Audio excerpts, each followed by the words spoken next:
আসসালামু আলাইকুম ওয়া রাহমাতুল্লাহি ওয়া বারাকাতুহু। আলহামদুলিল্লাহ ওয়াসসালাতু ওয়াসসালামু আলা রাসূলিল্লাহ ওয়া আলা আলিহি ওয়া আসহাবিহি ওয়া বারিক ওয়া সাল্লিম তাসলিমান কাসীরান কাসীরা।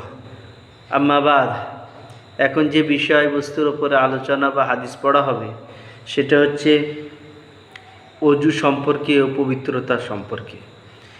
আন আবি হুরায়রা রাদিয়াল্লাহু তাআলা আনহু قال قال رسول الله صلى الله عليه وسلم লা তুকবালু সলাতু মান আহদাসা হাত্তা ইয়াতাওয়াজ্জা, রাহুল বুখারী ও মুসলিম।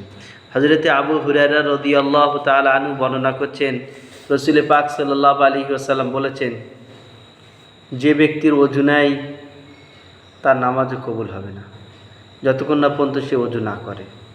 এটি সহিহ বুখারী ও সহিহ মুসলিমের হাদিস। عن ابن عمر رضي الله تعالى عنه قال قال رسول الله صلى الله عليه وسلم لا تقبل الصلاة بغير طهور ولا صدقة من غلول, রাহুল মুসলিম। হযরত ইবনে উমর রাদিয়াল্লাহু তাআলা আনহু বর্ণনা করছেন যে রাসূল পাক সাল্লাল্লাহু আলাইহি ওয়াসাল্লাম বলেছেন, বিনা পবিত্রতা অর্জনে নামাজ হবে না, আর চুরি, গাসব, জবরদস্তি নেওয়া মাল থেকে দান খয়রাত কবুল করা হবে না। বিনা তাহারাতে নামাজ হবে না, তার মানে হচ্ছে এই যে আপনার নামাজের আগে আপনার ওযু দরকার, ওযুর আগে আপনার গোসল ঠিক হওয়া দরকার। ফরজ গোসল আপনার যদি সঠিক না হয় তাহলে কিন্তু আপনার ওযু হবে না। আর ওযু যদি আপনি 100 বার ওযু করলেও আপনার ওযু হবে না। আর যদি ওযু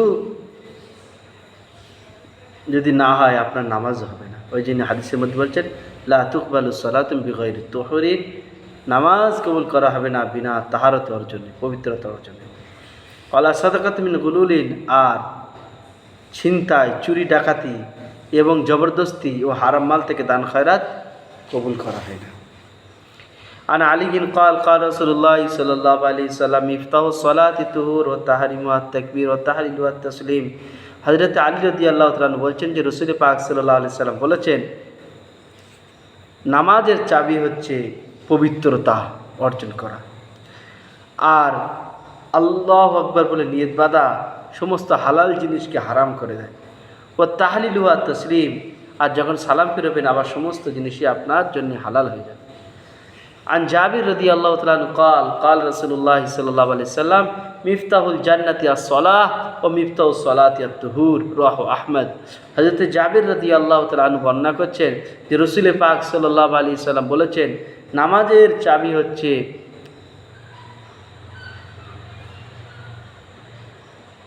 পবিত্রতা অর্জন, আর জান্নাতের চাবি হচ্ছে নামাজ। হযরত জাবির বলছেন যে রাসূল পাক সাল্লাল্লাহু আলাইহি সাল্লাম বলেছেন, জান্নাতের চাবি হচ্ছে নামাজ, আর নামাজের চাবি হচ্ছে পবিত্রতা অর্জন। পবিত্রতা অর্জনের মধ্যে সবথেকে বেসিক আর ভিত হচ্ছে এই যে আপনার যদি গোসল ফরজ হয়ে থাকে, আমরা প্রত্যেকদিন বাঙালিরা যে গোসলটা করি সেটা হচ্ছে মুস্তাহাব, মানে শরীর ঠিক রাখার জন্য গোসলটা করি, এটা মুবাহ মুস্তাহাব, করলে ভালো, না করলে গুনাহ নেই।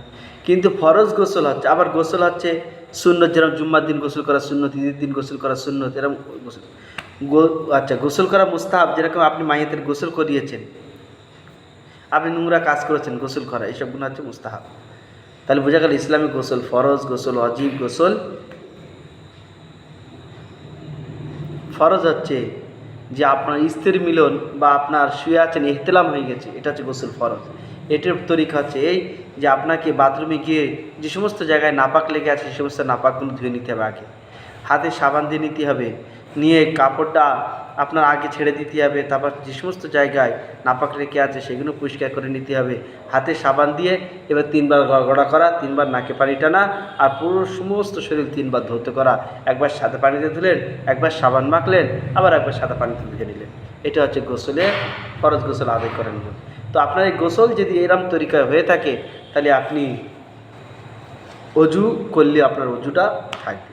যদি ঘরে ভিত না হয় তাহলে আপনার ওই চালচুলো কোথায় থাকবে। ওই জন্যই আমাদের এই বিষয়ে সতর্ক হতে হবে যে আমাদের ফরজ গোসল ঠিকঠাক আদায় করতে হবে।